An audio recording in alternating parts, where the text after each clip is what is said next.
Hello and welcome back to this channel, students. So in today's topic, we are going to cover the topic which we call as a surd. Now, this particular word surd is a very secretive number, or you would say a very secretive term to you. I think 90% of the students doesn't know about this, and even the 10% who knows about this doesn't have any idea or the core idea behind that. That what are the exact numbers to whom we can call surd and which are not the surds. So let's dive into this. Now, when we talk about a surd, how do we pronounce and how do we identify the surd? Now, before we give the identification, and if I give you the idea about that, how to identify the given number is a surd or not, let's first discuss about the definition of a surd. So, how do we define a surd? So, it's a very simple way. The definition of surd goes like this: the nth root of x is known as the surd, right? Now, many of you must be thinking, what is this? Yeah, this is the definition. That's what I've given you exactly, right? And how do we write this or how do we pronounce it? Yeah, that's what I have just now said. Nth root of x is known as the surd. Now, in this particular surd, right, what is the x? X is known as the radicand, right? What we represent, because it's a number, right? See, first of all, you have to understand that surd is a number, right? कोई ऐसा बड़ा hype नहीं है. It's just a kind of a number which we have to differentiate from a set of the numbers. We have a different kind of numbers, right?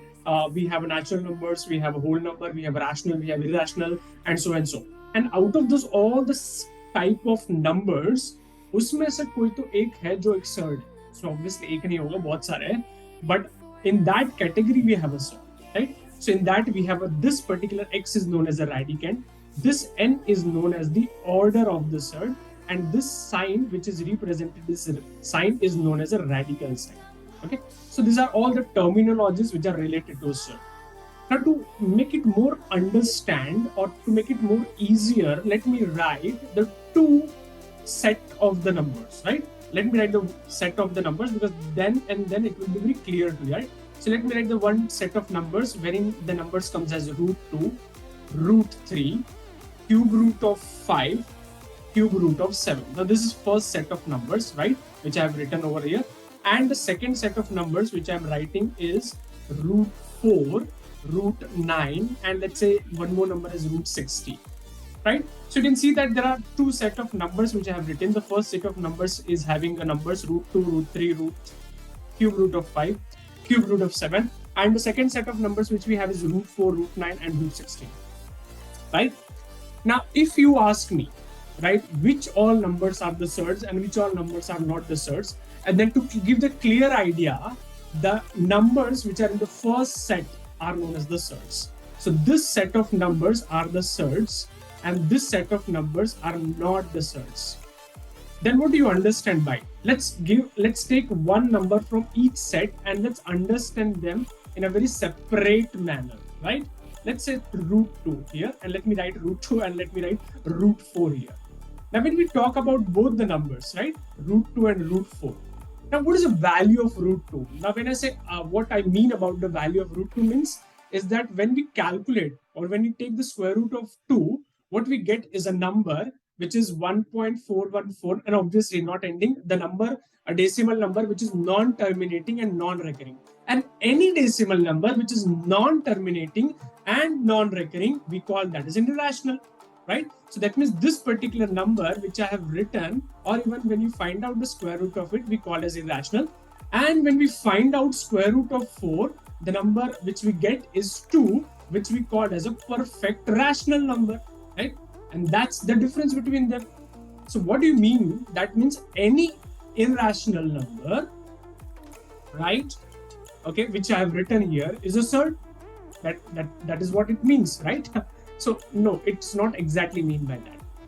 So when you calculate the irrational root of a positive rational number, I repeat once again, when you calculate irrational root of a positive rational number, the number which you get is always a surd. Now what do you have to take care in this? You have to take care only two things here. The first one is that the radicand, obviously, because when you compare this root 2 with the the general form of a surd, which is nth root of x. Here 2 is the radicand and the order is 2. Yeah, so we don't write the order in surd because in surd the order starts from 2 only, right? So this is called as the order. हम इसको order बोलते हैं, और this 2 is known as a radicand, right? Now, if you look at the radicand is exactly a positive rational number, whereas when you find out its order out there, it is not the particular number, it's an irrational root. Because when you calculate the value of root 2, you get a number which is irrational. So whenever you get irrational value of a positive rational number, or when you calculate irrational root of your positive rational, that is the surd. So like root 2, root 3, cube root of 5, cube root of 7, they all are known as the surds. Whereas on the other hand, root 4, root 9, root 16, they all are having a rational number as the outcome, so therefore they are not the surds, right? But here there is one confusion here. एक दिमाग में confusion है.